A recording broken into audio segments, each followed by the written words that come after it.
Canadian foremost environmental academic and activist, David Suzuki. Thank you. Thank you. I believe the Occupy movement could be absolutely historic, but we won't know for years from now. I believe what it is a demand for open dialogue, for conversation in which disparate voices will be heard. I speak to you today as a grandparent with 4 young children and a 5th on the way. And I've seized this opportunity to speak about their future, a future far less rich in biodiversity and natural abundance than when I was a child. My generation and the boomers who followed have lived like kings and queens and thoughtlessly partied as if there is no tomorrow. Well, the party's over.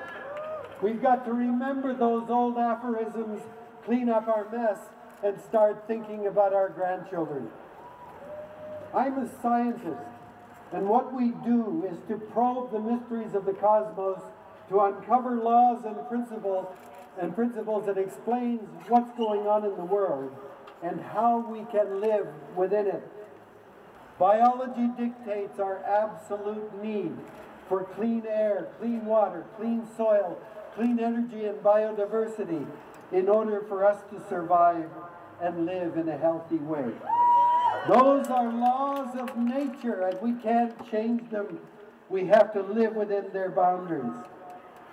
Many other things are not forces of nature. We draw lines around our property, around cities, provinces, and countries. Nature couldn't care less about human borders, capitalism, economies, corporations, markets, and currency. These are not forces of nature. We invented them. And if they don't work, we can and we must change them. For me, the Occupy movement is about ecos, the Greek word for household or domain. It's about defining our place in community, in the state, in the nation, and in the biosphere. Ecos is home. Ecology is the study of home. Economics is its management. But we elevate economy above ecology. Mr. Harper has steadfastly said, we can't reduce greenhouse gas emissions because it will destroy the economy. First of all, it's not true. Sweden, a northern industrialized country like us, has a carbon tax, has reduced its greenhouse gas emissions 8% below 1990 levels, while its economy grew by 44%. There's an old saying that money talks. Today it controls and sets the agenda for our governments. Occupy is not just about the 1% who continue to rake in an ever-increasing proportion of society's wealth, while 99% bear the real cost. Occupy is about corporate power. Corporations have become bigger than most governments on the planet, and they are no longer bound by national borders, laws, or standards. Why does the government that we elect to look after our well-being and our future act as a cheerleader for corporate sectors? Because money talks. Why do we continue to subsidize the fossil fuel industry with billions of our tax dollars while they are reporting record profits year after year? Fossil fuel companies spend hundreds of millions of dollars to inform us fossil fuel-caused climate change is not real. It is. Terrible things have been done in the name of profit. And we need our government to protect us from their depredations.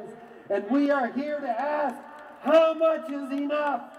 Don't corporations have any social and ecological responsibilities? Corporations are supported because they are said to be the economic engine of society. But when profit is their goal, they will fight to reduce their share of taxes, demand subsidies, oppose regulations, and fire hundreds of employees if it will increase profitability. Politicians have rushed us into the global economy. I remember when Brian Mulroney was Prime Minister and rushed us into free trade agreement with the United States, even though 60% of Canadians voted against it. He was interviewed by Larry King on CNN, and when Larry chided him for Canada's economic downturn, Mulroney's reply was, "That was the global economy. Don't blame me for what happens in the global economy." If we lose control over our economy because of the global economy, why do our politicians give up their responsibility and rush to embrace that globalization? We claim we live in a democracy, but how many of us will vote next month in the coming election? Maybe we'll set a record with 25%. And what about the federal election? When 40% of us don't vote, we don't have democracy. I have voted faithfully in elections ever since I turned 21 in 1957, and I have never voted for a party that formed the government. If we don't vote, we don't have democracy. If we don't have proportional representation, we have minority rule. Corporations are not people, and corporations should not be allowed to finance political campaigns for politicians. If money talks, let it be from the general public, so their best interests dominate government priorities, not corporations. We want to recognize and protect our most fundamental needs: clean air, clean water, clean soil, clean energy, a diversity of other species, and communities that support our children with love and care. Thank you all for letting me speak.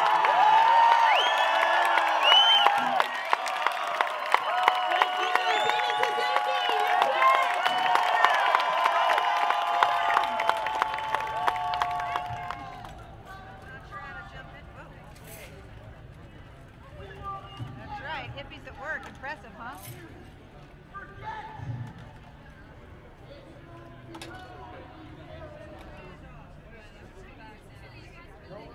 Today we're going to march on the big 5 Canadian banks.